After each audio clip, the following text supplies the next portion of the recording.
Welcome D-Lab on the bench. We've got the first project for 2026, a Marantz 2265 receiver. It was driven up here at the end of 2025 from a fellow in Ohio. He said that the receiver was operating, but he noticed it was cutting out. So to stop it from cutting out, he just didn't turn it off for 2 years. Finally, one day when he was doing some cleaning, he unplugged the unit. When he plugged it back in, the speakers would not come on and he heard a buzzing noise. He figured enough's enough, unplug it and take it up to D-Lab. So let's see what's going on with the 2265. So we'll give her a look over. It's a very clean, good looking Marantz 2265. First thing I noticed though, take a look at these jacks, 1/4-inch jacks. They're broken. Have no idea how that happened. The phone's jack is also broken. So that will have to be taken care of. Now here is the main problem. I'm going to fire up the unit and take a listen. I'm not going to have it on long.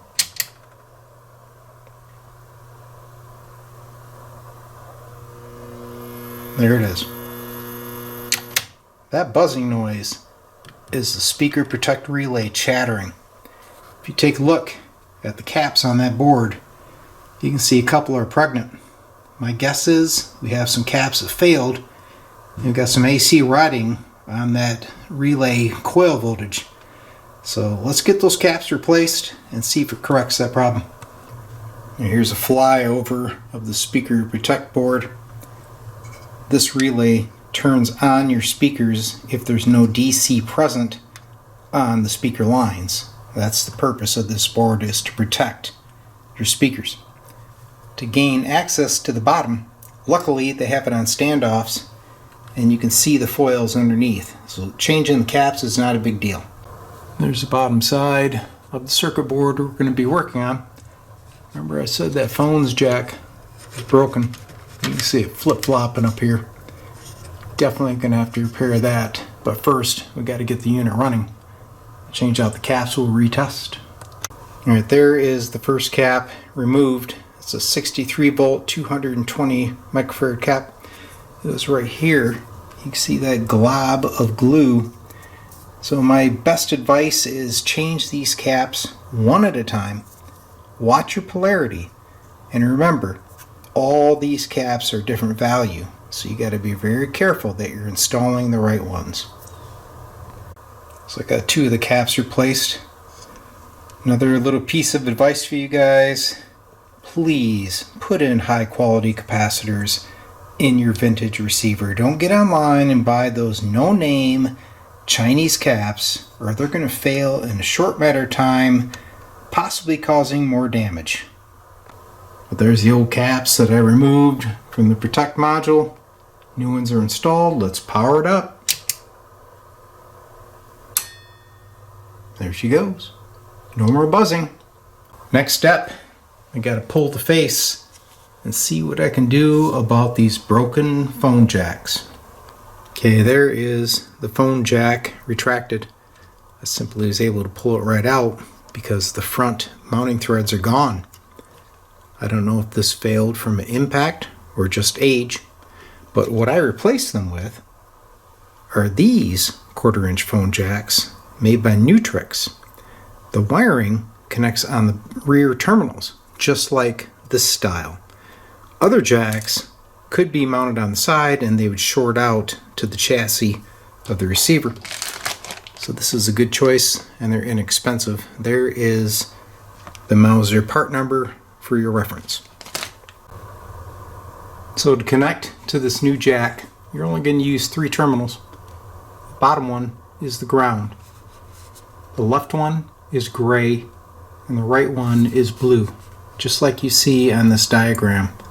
So the right channel is gray and the left channel is blue, which is on the tip. So the phone's jack is wired back up, ready to install. So next I'm going to retract the dubbing jacks, get them wired up, then we'll have to pull the face so we can install the hardware. Okay, I'm getting ready to wire the upper dubbing jack. it's using all 5 terminals rather than just 3 like the lower one was. And that's because they are switching signals. So I've made a little diagram for your reference of the current jack. You can see the tip is the white red, and that switches to the red. And then up here you can see the sleeve is white yellow, and that switches to white. Then of course we have the ground. So on the phone's jack I only use ground, tip, and sleeve, and now we need to add the switching from sleeve to the white and tip to the red. Okay, got those jacks wired up.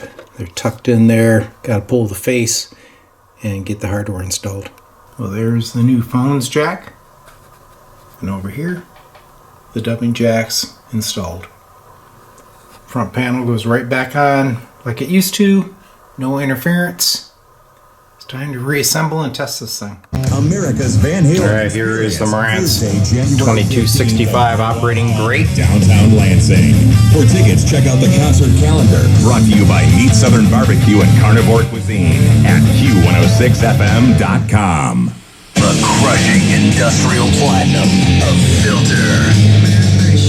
Friday, March 27th at Soaring Eagle Casino and Resort with special guests Finger 11 and Local 8. Tickets start at $43 and on sale now at the box office and etix.com. Showtime 7:30.